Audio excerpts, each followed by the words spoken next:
Holy Moses, of all the ways to win a final, don't think anyone saw that coming. And I'm pretty sure that I've been able to breathe 2 or 3 times since the siren went. So yeah, let's talk about what the heck just happened at NG Stadium and what a time to win for the first time at that stadium. My God, there is a lot to get through. Let's do this. And let's begin with, I'm going to take a leaf out of most of your comments books. Now, granted, at about 3/4 time, I remember turning to my partner and saying, this is going to be my most popular video, I think, of all time, if we lose this, because I'm going to experience a crash out like rarely seen on this app, I feel. Now, luckily, not only for my mental health, maybe the sake of this channel, I don't know. That didn't happen, thank goodness, but there are going to be 2 schools of thought on this, and there's going to be we were the better side for 2 full quarters and 20 minutes of the first quarter, and that's what we need to take into next week. And I think there's going to be a school of thought that is going to do if we play like we did in the third quarter, we're no chance.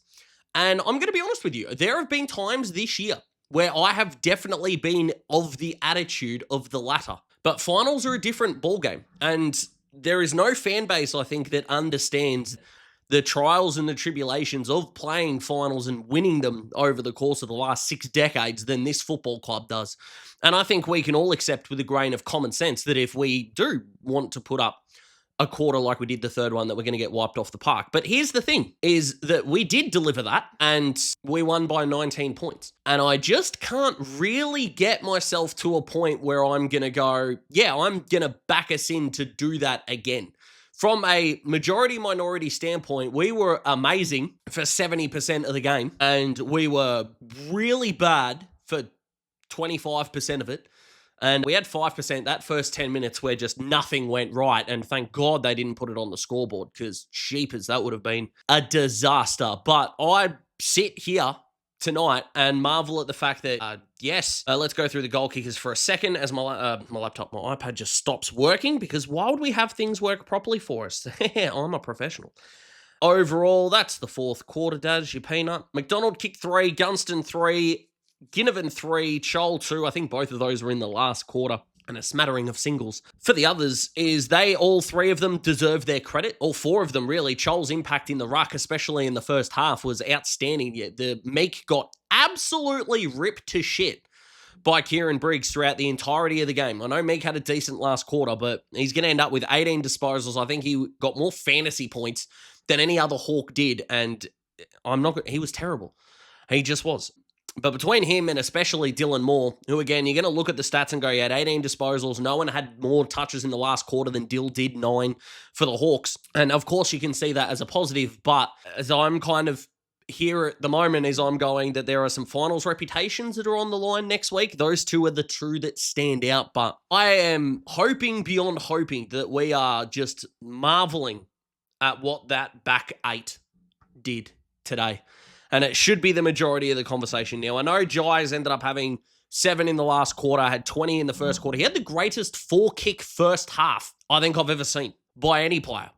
Jai did. It was extraordinary, and the way he finished the game was fantastic and led from the front and all those sorts of things as a good midfield leader does. And don't worry, we're going to talk about the rest of that group in this conversation. Don't you worry about that. The defense, my God. And you can absolutely look at a scoreline of 88 points, only 1 less than what we scored last week. So you've got the right to go, well, wasn't it the forwards that stepped up? Because, we conceded the same score and kicked 30-odd points, 36-odd points or something like that compared to last week. But, my God. So you look at the last quarter. I did this exercise with Geelong last night in terms of the quarter that breaks the game open. Well, for us, it was more of the second quarter was that, but the last quarter to be able to hang on with the fact that they came from, obviously, the 42 points to a kick at 3/4 time. But just the defenders at this point. Hardwick had 8 in the last quarter. Scrimshaw had 5. Sicily 5. Impey 5. Amon 5. And took the PI double 5, if you will. And in the MVP votes, I'm going to spoil them for you. 4 of them are defenders. And look, there is a couple of players you might deem unlucky to miss out, but I will die on the hill. That was a defensive masterclass. And that third quarter run by the Giants was 125% on the midfield. Who got wiped in that quarter? And yes, I'm still going to sit here, I should say, 5% cynical of the performance because as much as Nash was pretty encouraging all day, as much as Warple did some nice things, as much as Josh Ward set the tone really early in the first and the third quarters, admittedly, if you are sitting here right now and thinking, nah, our midfield is where it needs to be, we're going to disagree. We really are. However, the fact that we have beaten a side who don't have a third midfielder, because again, as good as Callaghan and as good as Tom Green were, I would argue that Josh Ward and Connor Nash were both better than the two third mids that I put up for the Giants in my third mid theory video, which was Xavier O'Halloran and Stephen Coniglio. So at this point in time, in terms of your third best midfielder playing their role brilliantly, which third midfielder played their role better? We are currently at 2 absolute wins with Ned Long v Sam Berry. That's a win for Daz and the theory. Josh Ward or Connor Nash, you can pick against Coniglio or O'Halloran, doesn't matter. But that's another big win for Daz. Josh Dunkley was incredible last night. Tom Atkins played his role incredibly well, so call it a push, maybe. But if you want to go 2-1, I'm absolutely fine with that. No theory is going to hold up under every variable. But Tom Barrass is worth every fucking cent we paid for him, and I'm sick and tired. And today is the magnum opus of all of you peanuts that have told me, Dad, he hasn't been worth it. All he does is spoil. He's not an interceptor. He's this, he's that, he's slow, he's it. Yeah, took Hogan to pieces. And let me tell you, only one of the chances that Hogan got, you would argue, Barrass made a sloppy defensive play. And it was just that Hogan was quicker off the mark when he got the snap. The chance earlier on was a case of Josh Battle getting in the way a little bit. And what a roller coaster performance he had, by the way, the All-Australian. So, yeah, I bet St Kilda and Adelaide fans are loving watching Josh Battle tonight. Holy crap. But, yeah, I will take every victory lap that I can. It's statistically, we have been so good against key defenders. And I know that Josh got the Blazer reward, but if you are not marveling at what he is doing, you're off your head. I'm going to go with it there because I genuinely don't give a stuff right about now. And then, of course, we get to, in fact, I might even do it now. Let's just do the MVP votes now. Why not? Jai as the 5, absolutely. And spoiler alert, takes the lead in the MVP, by the way. But Jars gets the 4. Blake Hardwick had 20 touches, laid 5 tackles, and Toby Green went scoreless, goalless. I think he kicked it behind, did he? I might check that while we're here. Toby, kicked 2 behinds. Okay, kicked 2 behinds. Wasn't terrible, Toby, overall, to be fair, but didn't kick a snag, and Dimmer took him to the cleaners. 20 disposals versus 12. Yes, please, thank you very much. It's not the be-all and end-all, but he bitched him, let's be honest.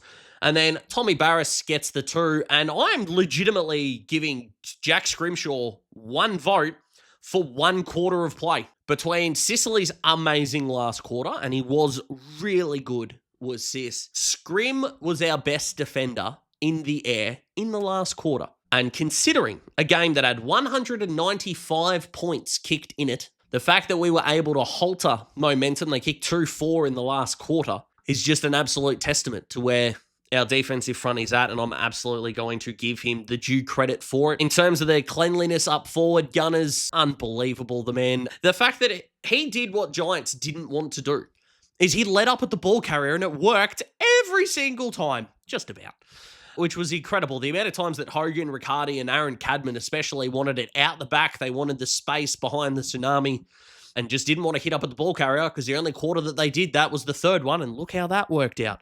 And no one is going to sit here and say that Sam Taylor is a bad defender for the amount of times that Gunners got him on the lead. That's not the way that it works. If you have no midfield pressure at all, I don't care what defender you are, you're just not doing that, right? You know, Stephen Silvani was the fullback of the team of the century. His opponents still kicked bags on him, right? He's a superstar. I don't want to deny that. He's an AFL legend, and so he should be, right? One of the genuine best fullbacks ever. Still conceded goals to his opponent. I don't care who you are. But, yeah, my goodness gracious me. CJ continued to give us a heart attack, seemingly every time he went near it. I have a feeling that it's going to be a case of if we had a lost, I think he would have been the whipping boy for it, but we didn't, so maybe he won't. I'm not sure. I know I gave Josh Ward a little bit of credit before, but I want to go to his numbers in the third quarter, actually, Josh Ward. Yeah, so he was second to Josh Weddle, and I'm going to get to him in a second. Yeah, and I think that more than anything else, that third quarter was what I think has made me really impressed. As you guys know, I was a doubter coming into the year, and I have been hard on Wardy. I have come around on Wardy, absolutely, and I sit here now as a fanboy, the CEO of the Dylan Moore fan club, who is 0 for 3 for good performances in finals. Josh Ward is 3 and zip right now, and is an absolute credit to him. So outside of those 8 disposals, what else did he do in that third quarter? Because I want to give him all the flowers that I can. 8 disposals, 6 of them were contested, 75% disposal efficiency, 0 turnovers, and some of those kicks inside 50, my God, had a couple of them in the second quarter as well that just took the absolute piss. 143 metres gained for the quarter. Had 3 centre clearances from only 6 centre bounce attendances. My goodness gracious me. Was sort of used as the spare off the stoppage, so he only had 1 stoppage clearance. Oh, actually, I wonder if that's the third quarter, if that's overall, those clearance numbers. Maybe they are, maybe they're not, but he had more than 6, surely. Yeah, he had 15 centre bounce attendances. So he had 6 centre bounce attendances in the third quarter and had 3 centre clearances. My God.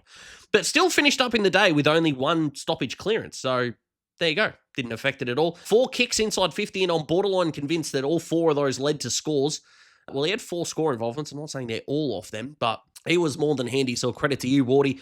And then Joshy Weddle, it was sort of amazing because we were looking at Josh and wondering what was he going to deliver, and he kind of played a sub role just with full minutes. Like, what did he have time on ground? 82% time on ground. Okay. Or is that just the third quarter that I've clicked on? No, that's the full game. 82% time on ground. He had 5 disposals in the first, second, and fourth quarters combined. He had 11 as the super sub, but not sub, which is genuinely incredible. But he was a point of difference, and not everything worked. By the way, like 54% disposal efficiency is not great. It's only the 2 turnovers, though, so, you can take that with a grain of salt if you want to. Excuse me, 275 metres gained in the quarter. Had 5 inside 50s. And we move on from here, and now we go to the Crows. And I'm sure there are going to be players that you think I've missed. You're just not going to cover everything recording 8 minutes after the final siren has gone. But in terms of what's to move forward now, I suppose you look at next week, Sam Butler might be a guy that we look at and go, geez, I wonder if he's going to play next week. That was a clutch set shot, by the way, but of all the players that played a full game, and even Giath as the sub, so he only had the 7 touches, so I wonder if he's going to get another gig there, which is okay. CJ, of course, is going to be a point of contention. I just think he is a sub. Like, that's just what he can do with that pace that he's got. It would surprise me if we went back to Bruce, to be honest. We've got Mitch Lewis waiting in the wings. Cal Shadir got subbed off again, so I wonder if we're going to make that change as well. But where I am feeling pretty optimistic about next week, to be honest, is that we are also coming up against a side whose third best midfielder is fine. Like, if you said to me that either Connor Nash, Josh Ward, or Sam Berry, and if you want to include James Peatling there as a 2v2, in terms of who I'm more confident in being BOG out of them 4, to be honest, it's probably Josh Ward. And then maybe Sam Berry 2, Nash 3, Peatling 4. So 2 of the top 3 of that quartet, I'm feeling pretty good about. But look, overall, as much as I don't really want to do this, I suppose, but if you cancel out, which I know is not great to do, but if you cancel out the first quarter that we won by 4 kicks, you cancel out the third quarter that they smacked us in, we still win the game. So if you take the best and the worst out of it and you get sort of where you were in between, we still won. And overall, I don't really think that I'm going to be copping negativity here. I don't know if I want to accept that. I think we accept that the third quarter was not okay. I think we accept that the first quarter was outstanding. And I think we accept that the maturity and the growth that we got in 30 minutes of footy, because my God, did we need the siren. But away from home, with that level of momentum against us on the siren, I mean, if it was nearly any other club, you'd go, this is one of the all-time greats. But considering how spoiled that we've been, maybe, and I hope that this doesn't get lost in the history of this club, because in terms of the Sam Mitchell era, and I know we're going to point to the Bulldogs game as well last year where we took the piss there in a big way. But yeah, this second finals win for Sam, both of the wins have been extraordinary, and the loss wasn't great, obviously, but just like last year, I suppose. We go to Adelaide for a semi-final, take on a pretty parochial crowd, and last time we played them, we got close and outclassed in the end, and we wait to hopefully reverse that result. So, Hawks fans, let me know what you're thinking. Like the video if you like the video, subscribe to join the Daz Talks Footy family, and I can breathe again. I've got a chicken and prawn risotto waiting for me, and shout out to Bubs who finally fit in her Hawks onesie, even though it didn't last too long, although that's a disgusting story that you don't need to hear. She fits in it now, so I don't really know how to feel about that, but looking forward to the Freo and Gold Coast game, and yes, my reaction to that will be up on the channel as well, so please check that out if you are interested. Enjoy the rest of your weekend, Hawks fans. We look forward to a massive Friday night, which I'm absolutely pumped for. Take it easy. See you later.